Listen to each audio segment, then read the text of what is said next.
Цяпер з намі на сувязі Вадзім Мажэйка, палітычны аналітык. Спадар Вадзім, добры вечар. Вітаем вас і дзякуем, што далучыліся да нашага эфіру. Привет, Спадар Вадзім, на картинку у вас. Так, мы вас чуем.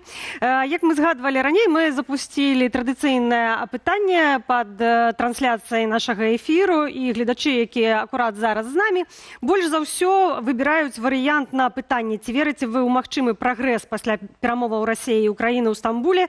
Не, Пуцін не жадае спыняць вайну. 62% тых, хто глядзіць нас цяпер, так адказвае. Чаго вы спадзяецеся?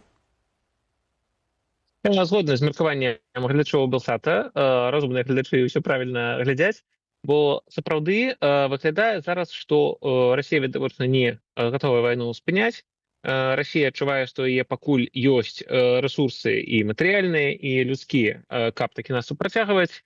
Расія мае хай не стратэгічныя абсалютна, але ўсё ж такі мінімальныя поспехі, хутчэй, чым паразы, таму зацікаўлены працягваць. І, у прынцыпе, падобная пазіцыя Украіны. Украіна таксама не адчувае сабе проста на мяжы калапса, калі б трэба было там здавацца. Напрыклад, Украіна таксама не адчувае, што цалкам згубленая любая там заходняя падтрымка. Не, ёсць цяжкасці, але ёсць і гатоўнасць працягваць. І таму Украіна таксама лічыць працяг вайсковых дзеянняў, абароны сваёй тэрыторыі магчымым і патрэбным. Таму выглядае так, што бакі садзяцца за стол перамоваў, хутчэй, каб прадэманстраваць, в прынцыпе, уласна Дональду Трампу сваю дамоваздольнасць. Ніхто не хоча быць тым, хто скажа, што ён увогуле не здольны на перамовы. Але у такой сітуацыі, як слушна зазначыў прэс-сакратар Пуціна Пескоў, пазіцыі падыходзяць да перамоваў з абсалютна супрацьлеглымі, несумяшальнымі пазіцыямі, і пакуль гэтыя пазіцыі не зменяцца, цяжка чакаць нейкіх прарываў, і цяжка чакаць, што нешта ўвогуле глобальна зменіцца. Так, могуць дамовіцца пра нейкія гуманітарныя пытанні, то есть там абмен палоннымі ці абмен целамі загінулых, але, ў прынцыпе, пра такое дамаўляліся і без высокіх сустрэч у Стамбуле. То бок, на вашу думку, ўсё ж такі чакаць вынікам трэба абмен палоннымі, целамі загінулых, як гэта было ў папярэдніх? І выключна, так? То бок, в прынцыпе, бакі зацікаўленыя, як я кажу, прадэманстраваць дамоваздольнасць, таму ввогуле хоць пра нешта было б, конечно, дамовіцца варта. Але ні пра што сур'ёзна і значна, стратэгічна дамаўляцца няма, в прынцыпе, магчымасці у цяперашніх умовах. Адпаведна, калі яе няма, то застаецца сімвалічна дамовіцца пра што-небудзь, а што ж можа быць больш сімвалічным, чым абмяняцца целамі загінулых, пры тым, што з такога цынічнага пункту гледжання па шчырасці вайскова не зменіцца нічога ад таго, што украінскі і расійскі палон памерлыя, фактычна пераедуць з однаго морга ў іншы. Але гэта так выглядае проста як разумны гуманітарны жэст, вядома, так для ўсіх важных, для ўсіх сем'яў, і таму яго можна зрабіць, нічога ў вайсковым сэнсе не мяняючы. Таксама абмен палоннымі, гэта зразумелая практыка. Ясна, што бакі ў ей абодва зацікаўленыя, больш калі ідзе там абмен па формуле 1 к 1. В прынцыпе, чаму б гэта не зрабіць? Гэта робяць усе фактычна ваюючыя стороны падчас самых розных баявых дзеянняў. І Украіна і Расія таксама дэманстравалі, што яны гатовыя дамаўляцца па гэтым пытанні. Як кажу, як это было і раней. Чагосьці сутнаснага, вялікага я б, на жаль, зараз не чакаў, не бачна ніякай глебы для прарываў. Спадар Вадзім, калі казаць агулам пра перамоўны працэс, Трамп казаў Зеленскаму: «У цябе няма картаў». Як зараз выглядаюць пазіцыі Украіны ў гэтым перамоўным працэсе? Што з'яўляецца тымі казырямі, якія украінцы могуць пакласці на умоўны стол перамоваў? Хай не сёння, хай агулам у гэтым перамоўным працэсе. Галоўныя казыры Украіны, іхная здольнасць працягваць, калі не нейкі там наступ на Расію, то прынамсі абарону. І казыру тым, што калі пэўна з такой жа хуткасцю, як зараз нават Расія будзе прасоўвацца, ёсць патрэбіцца фактычна некалькі дзесяцігоддзяў, каб дабіцца нейкіх значных поспехаў ва ўкраіне, ці там нават захапіць левы бераг Дніпра. Нават на гэта патрэбны будуць дзесяцігоддзі. Што відавочна, проста, мякка кажучы, не адпавядае там расійскім жаданням за 3 дні ўзяць Кіеў ці нешта такое. І так, гэта козыр Украіны, што яна здольная ваяваць, што яна мае і людзей, якія на гэта гатовыя, мае заходнюю падтрымку нават ва ўмовах Дональда Трампа. І адпаведна няма нешта такога, чым зараз Расія можа прымусіць Украіну капітуляваць. Калі дэлегацыя украінская прыбыла ў Турцыю, то спачатку ў Анкару кіраўнік офіса прэзідэнта Украіны Андрэй Ермак на сустрэчы з прэзідэнтам Турцыі Рэджэпам Эрдаганам казаў пра тое, што неабходная сустрэча на ўзроўні лідараў краінаў. І акурат украінская дэлегацыя настроеная на тое, каб сустрэча на ўзроўні лідараў адбылася. Пра гэта паведамляюць таксама украінскія медыа. Наколькі гэта рэальна, на вашу думку?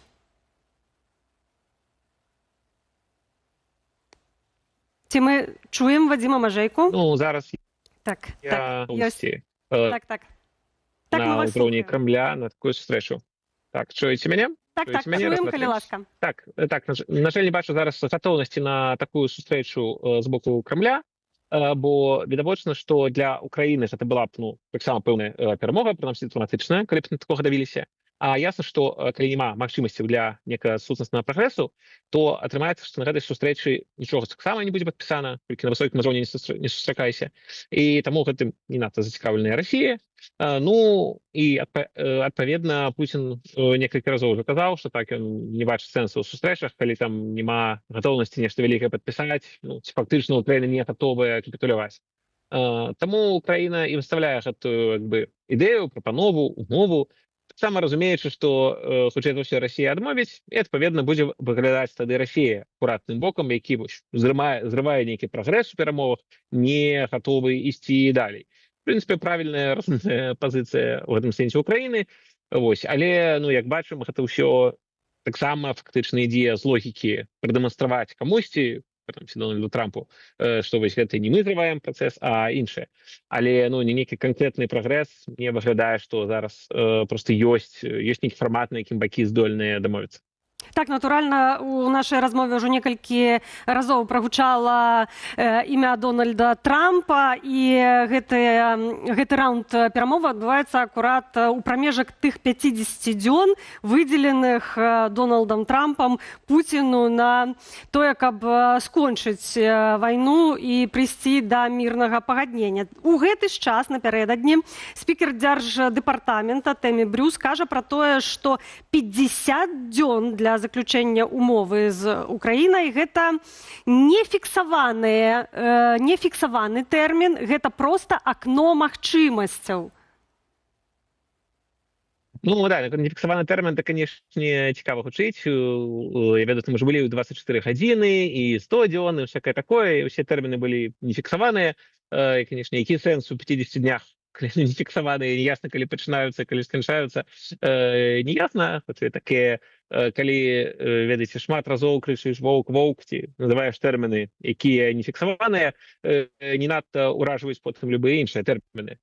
Але паглядзім, што адбудзецца, бо маем прыклад Ірана, дзе такі тэрмін быў досыць фіксаваны. І, ў прынцыпе, акурат, калі скончыўся той тэрмін, які абяцаў Дональд Трамп, акурат тады іранскія ядерныя аб'екты, калі не былі цалкам знішчаныя, то, прынамсі, былі моцна пашкоджаныя. І, прынамсі, відавочна тады было, што Амерыка реальна гатовая была сур'ёзна прымяніць самую сільную зброю, якая там мела сэнс. Таму пакуль гэта з'ява гучыць так, быццам не будзе адбывацца нечага падобнага і умоўна там не будзе Амерыка бамбіць Крэмль, але зрэшты такого ніхто і не абяцаў. Таму паглядзім, што будзе праз гэтыя 50 дзён. Калі нечым у нас усіх Дональд Трамп і навучыў, дык гэта таму, што ён умее здзіўляць і умее часам рабіць моцныя крокі.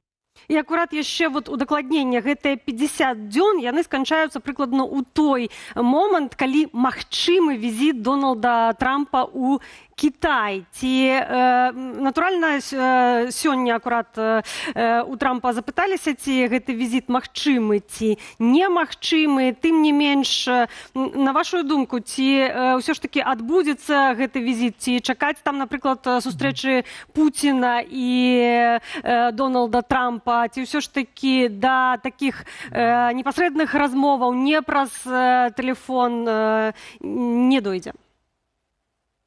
Все ж таки амерыкана-кітайскія стасункі гэта ўжо зусім далёка ад маёй сферы экспертызы, таму не бяруся тут нешта прагназаваць.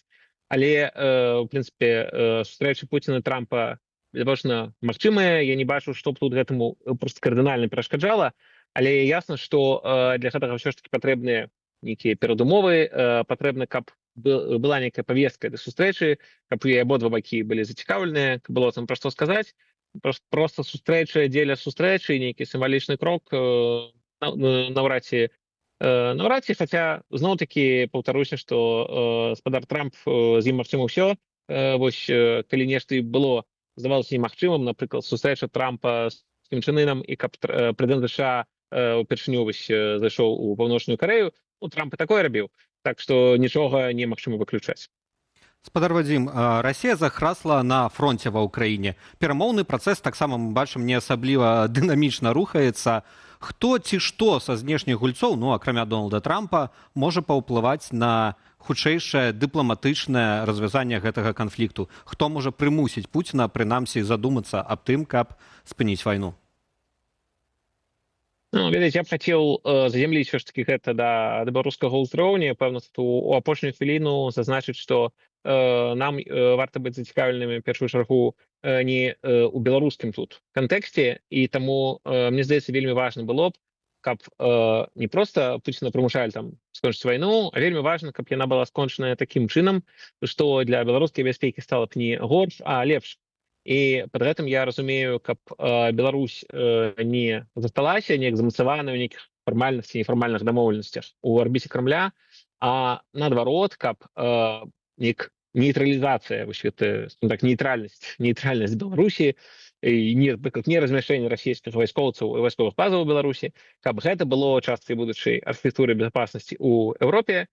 І відавочна, мы зараз скажам пра вялікія геапалітычныя працэсы. Уплываць на такое могуць так кіраўніцтва США і кіраўніцтва Китая таксама, бо без кітайскай падтрымкі відавочна Расіі было б значна цяжэй, калі ўвогуле магчыма працягваць вайну. Таму і важна, каб гэтыя акторы дбалі не толькі пра завяршэнне вайны, але і пра тое, каб Беларусь засталася не ў арбіце Расіі, а гэта ўжо ў тым ліку місія усіх нас, усіх беларусаў, каб мы на ўсіх узроўнях даносілі важнасць Беларусі як незалежнага актора ў рэгіёне, які будзе не праблемай для суседніх дзяржаваў, а наадварот нейкім бяспечным месцам. І на гэтым аптымістычным спадзяванні мы заканчваем размову. Вадзім Мажэйка, палітычны аналітык. Дзякуем за гэтую размову. Дзякую вам.